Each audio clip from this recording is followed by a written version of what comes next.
Dipersilakan Yang Muhammad Datuk. Assalamualaikum warahmatullahi ta'ala wabarakatuh. Alhamdulillahi rabbil alamin, wal aqibatu lil muttaqin, wala udwana illa 'alal zalimin. Wassalatu wassalamu ala Rasulillah wa ala alihi wa ashabihi wa man da'a bi da'watihi wastanna bi sunnatihi ila yaumiddin, amma ba'd. Faqala ta'ala ba'da a'udzu billahi minasy syaithanir rajim. Wabtaghi fima ataka Allahu ad-daral akhirata wa la tansa nasibaka minad dunya wa ahsin kama ahsana Allahu ilaik wa la tabghil fasada fil ardh innallaha la yuhibbul mufsidin. Sadaqallahul azim. Allah Ta'ala berfirman dalam surah Al-Qasas ayat 77, maksudnya, dan carilah oleh kamu pada apa yang dikurniakan oleh Allah Subhanahu wa Ta'ala, carilah kelebihan di hari akhirat, dan janganlah kamu lupa habuan kamu daripada dunia, dan buatlah yang terbaik seperti mana Allah Ta'ala membuat yang terbaik untuk kamu, dan janganlah kamu mencari kerosakan di muka bumi. Sesungguhnya Allah Ta'ala tidak suka orang-orang yang melakukan kerosakan. Terima kasih kepada saudara Musi Yang Muhammad Datuk Ahmad Jazlan Yaakob, pengurusi Lembaga Minyak Sawit Malaysia MPOB, yang juga ahli Paling Macang, Kelantan. Yang berhormat Kepada Ustaz Syamuddin Abdul Karim, ahli Dewan Negeri Tepuh. Yang berhormat Datuk Seri Ahmad Razif Abdul Rahman Adus Batakim. Yang berusaha Encik Mak Zaidi bin Muhammad Karli, Timbalan Ketua Setiausaha Kementerian Perusahaan Perdagangan dan Komoditi. Ini dia Encik Zaidi. Turut berdiri Encik Zaidi nak perkenal pada rakyat penerus. Ini Encik Zaidi, Timbalan KSU. Dia orang nombor 2 kementerian. Yang bahagia, berikan tepukan pada beliau. Yang berbahagia Pada IR Muhtar Suhaili, pengurusi Majlis Persijilan Minyak Sawit Malaysia MPOCC. Ini dia orang muda. Ini orang Sarawak. Engineer di Shell. Yang berusaha Dr. Ahmad Parvez Gulam Kadir, Ketua Pengarah Lembaga Minyak Sawit Malaysia MPOB. Ni orangnya, ni orang kuat MPOB yang menerajui MPOB begitu lama untuk kebaikan kita semua. Seterusnya Tuan Haji Arifin hadir. Tuan Haji Arifin yang hadir ini DO paling terus. Dan seterusnya Yang Muhammad Ustaz Hilmi pun hadir pada hari ini, Timbalan Exco. Seterusnya para pimpinan masyarakat, para asatizah, para peladang sawit, para ahli-ahli yang hadir pada hari ini. Alhamdulillah, saya bersyukur kepada Allah Subhanahu wa Ta'ala kerana pada hari ini berkesempatan bersama dengan semua rakyat penerus, khususnya mereka yang terlibat di bidang sawit yang datang bukan di Kuala Lumpur, juga di luar, untuk kita bicara satu topik pada hari ini tentang MSPO, Malaysia Sustainable Palm Oil, satu CJ kemampanan yang diperkenalkan oleh kerajaan menerusi Kementerian Perusahaan Perdagangan dan Komoditi, bertujuan untuk kita meningkatkan kualiti sawit kita. Sawit yang menjadi bahan bicara dunia pada hari ini merupakan satu anugerah Tuhan kepada dunia. Ini tema yang saya guna pada hari ini, bahawa sawit anugerah ilahi, sawit anugerah Tuhan.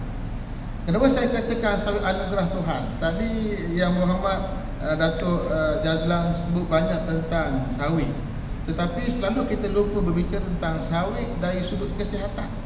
Ini ada kajian daripada Dr. Ahmad Parvez sendiri, kelebihan sawit dari sudut kesihatan. Yang ni yang kita cuba nak promosi. Kalau sebelum ni dilihat sawit hanya pada minyak masaknya sahaja, kita perlu lihat sawit dari sudut pharmaceuticalnya, sawit dari sudut kosmetiknya, dan sawit dari sudut perubatannya. Dalam sawit yang kita duk nampak minyak sawit masak semata-mata, ada satu bahan kesihatan yang sangat bernilai tinggi, namanya vitamin E daripada kelompok tocotrienol. sebutan tu belik sikit lah Toko Triangle, satu keluarga besar daripada vitamin E yang dapat diperoleh daripada paling banyak daripada sawit. Itu dia Toko Triangle yang saya promosi sikit masa dalam sesi soal jawab dengan bekas yang berhormat bekas Menteri Peladangan dahulu itu yang Muhammad Sekutir. Saya sebut tentang Toko Triangle sebagai satu kelompok vitamin E yang perlu kita promosi sebagai hasilan daripada sawit. Yang hari ini banyak dijual di pasar dalam bentuk soft gel, dalam bentuk berbagai yang diekstrak dan diproses hingga akhirnya memudahkan untuk kita mengambilnya. Apa kelebihan Toko Triangle ini? Ini nak kena mensyarah tentang perubatan dan kesihatan pula. Pihak alang-alang disebut oleh Yang Berhormat. Jadi saya cuba promote pada hari ini, minta video, kamera yang ada ini, TV yang ada, tolong promote perkara ini. Sebagai contoh, antara kebaikan vitamin E daripada Toko Triangle ialah membantu mengurangkan kerosakan sel yang disebabkan oleh radikal bebas, membantu melindungi hati daripada penyakit hati berlemak, melindungi sel otak dan saraf daripada serangan stroke, penyakit Parkinson dan Alzheimer, mengelakkan kanser terutama kanser kolon dan payudara, mengurangkan risiko penyakit kardiovaskular seperti darah yang tersumbat dan serangan sakit jantung, membantu melambatkan proses penuaan, ini anti-aging, dan mempercepatkan penyembuhan luka dan mengurangkan kesan parut, juga mempercepatkan penyembuhan tulang yang patah. Mungkin selama ni kita kurang dipromo. Maka saya nak beritahu mereka yang terlibat di bidang sawit ini, mereka melakukan satu tugasan yang besar, iaitu menyumbang pada dunia pada kesihatan. Cuma kita nak promo perkara ini. Di Parlimen, saya buat agihan percuma kepada ahli-ahli Parlimen sebotol Toko Triangle itu free. Lepas tu kena belilah pula. Jadi saya ambil kesempatan pada hari ini untuk promo, dan saya nak minta Dr. Ahmad Parvez, Ketua Pengarah, untuk perbesarkan lagi promo Toko Triangle ini dalam semua program-program melibatkan sawit. Ini arahan ni, arahan pada MPOB, KP, kepada pengurusi Datuk Ahmad Jazlan, dan juga pada pengurusi MPOCC IR Muhtar Suhail, dan juga pada kementerian. Ambil tanggungjawab, kita promo besar-besaran. Bukan free lah, kena bayar lah. Kita promo dahulu. Dan memang di peringkat MPOB pun kita ada satu geran, yang mana geran untuk projek nilai tambah makanan. Mana-mana syarikat makanan kesihatan, makanan tambahan yang berminat untuk buat produk kesihatan yang berasaskan Toko Triangle, kita berikan bajet sehingga 2 juta. Dan ada yang terkini kita beri geran, insya-Allah akan luluskan sekitar 12 juta. Ini untuk kita promo besar-besaran kebaikan sawit. Di kala mana kita berhadapan dengan serangan kempen daripada Eropah terutamanya menyatakan sawit ini begitu tidak bagus, kita akan lawan kenyataan mereka dengan hakikat yang dibuktikan oleh saintifik bahawa Toko Triangle vitamin E dalam sawit adalah terbaik untuk dunia. Kerana itu saya menggunakan tagline sawit anugerah Tuhan. Itu yang pertama.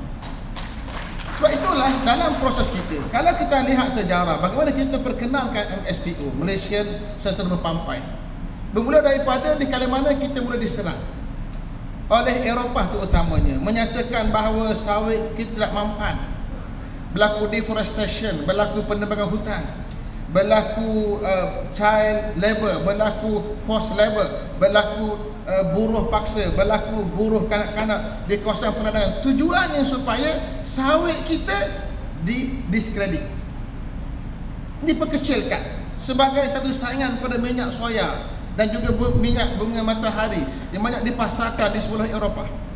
Saya punya strategi ialah, silakan kamu nak berkemping, silakan, itu urusan kamu. Tetapi kempen saya sebagai menteri ialah mempromosi kebaikan sawit yang tak dapat dinafikan oleh dunia. Saya ke Turki minggu lepas untuk melaksanakan tugasan, tetapi tidak rasmilah, pergi untuk urusan negeri Terengganu, kerajaan Terengganu. Masa yang sama ambil kesempatan berbincang dengan mereka-mereka yang berada di bidang ini, di industri ini. 80% market sawit dikuasai oleh satu syarikat yang pasarkan. Saya bincang panjang dengan mereka untuk bawa sawit kita. Kalau hari ini di Turki 710,000 tan yang dipasarkan untuk tahun 2019 ke Turki, yang kita bincang insya-Allah nak buat terdekat untuk jadikan Turki hub untuk kita bawa sawit kita ini ke Greece, masuk ke Balkan dan juga ke Timur Eropah insya-Allah. Ini kita punya perancangan untuk kita menambah sekurang-kurang 300,000 tan lagi untuk pasaran menusi Turki. Dan terkini insya-Allah kita akan bincang untuk membesarkan pasaran kita di Iran. Kita akan buat pertemuan dengan Presiden Iran sendiri bersama dengan Duta Khas ke Timur Tengah Tuan Guru Haji Abdul Hadi Awad yang mempunyai hubungan yang sangat rapat dan baik dengan Presiden Iran. Kita akan bertemu untuk bawa sawit yang hari ini Iran antara negara terbesar juga. Kita hantar 500,000 tan setahun. Kita nak besarkan lagi dengan perbincangan G2G insya-Allah menusi Turki masuk ke Iran insya-Allah. Apa yang penting di peringkat kementerian, di peringkat MPOC, Malaysian Palm Oil Concern, kita bergerak untuk memasarkan sawit. Kita utamakan dan kita difokus pada negara yang dipanggil Timur Tengah dan juga Afrika. Namun dalam masa yang sama hari ini sangat menarik. Kalau kita lihat angka terakhir, peningkatan permintaan di dua negara yang dekat dengan kita, Vietnam dan juga Filipina, 500,000 tan setahun. Dan lebih menarik lagi, sepanjang tahun PKP berlaku peningkatan permintaan untuk negeri Saudi Arabia dan juga Oman. Ini negeri di sebelah Timur Tengah, negeri kawasan minyak.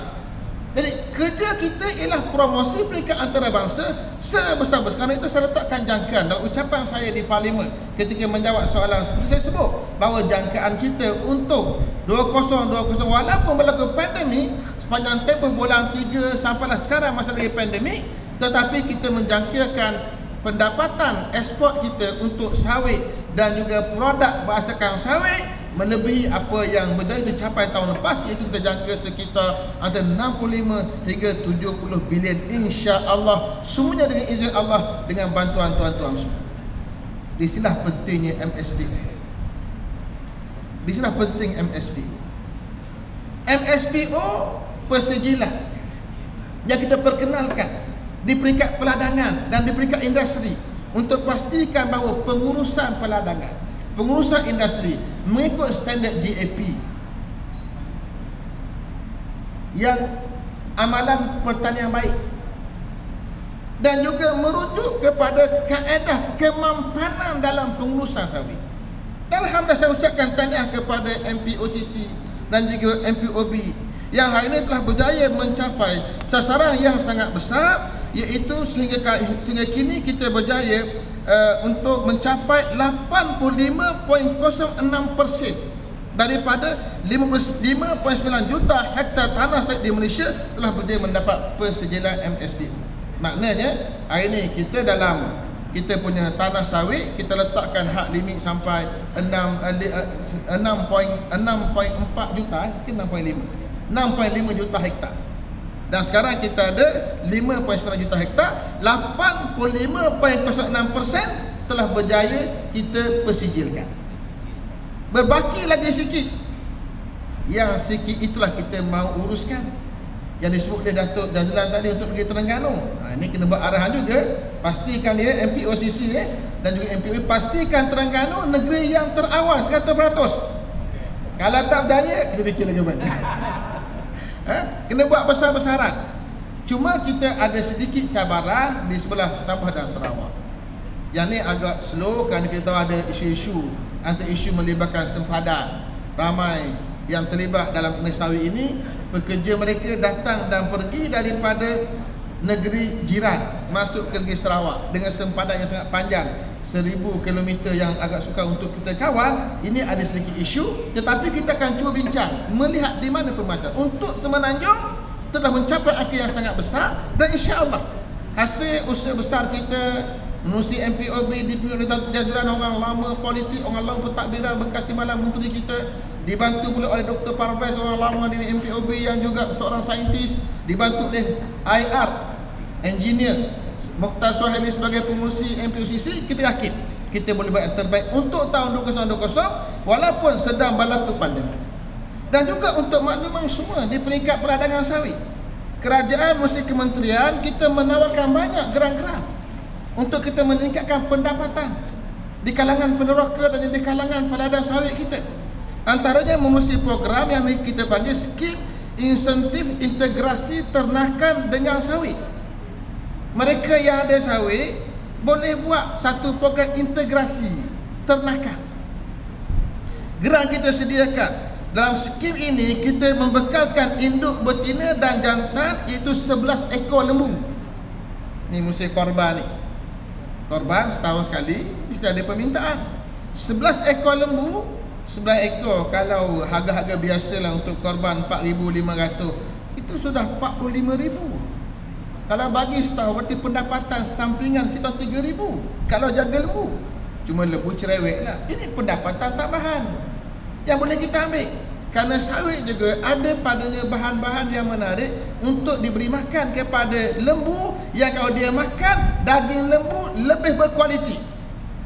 Kita dah buat kajian makanan binatang yang berasaskan bahan-bahan sawit. Itu ada kajian kita dah buat dari syarikat yang sedang kita bincang untuk promo besar-besaran. Dia makan yang ni, dagingnya jauh lebih baik kualiti berbanding lembu-lembu yang makan makanan biasa.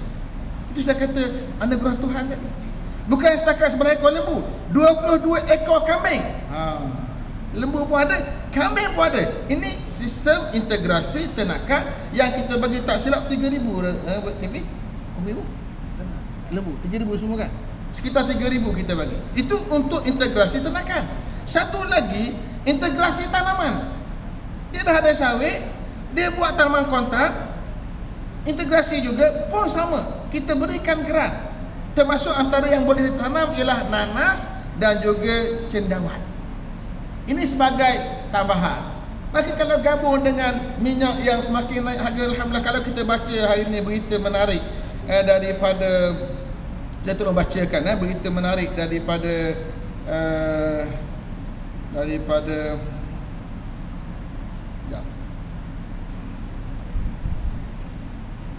berita yang daripada moneycontrol.com tentang crude palm oil future jump 1.67% kenaikan. Ni untuk trade antarabangsa.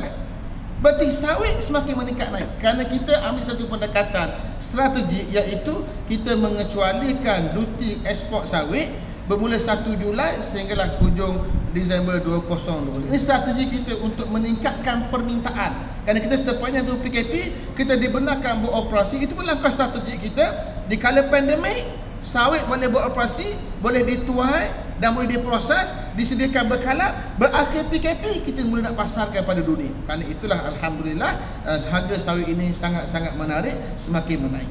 Jadi apa yang kita harap ialah kehadiran kita pada hari ini boleh membawa satu mesej bahawa sawit anugerah Tuhan, bahawa sawit menyediakan peluang pendapatan yang sangat baik, dan sawit adalah merupakan jihad kita untuk dunia, untuk memberikan kebaikan pada jasad manusia, insya-Allah.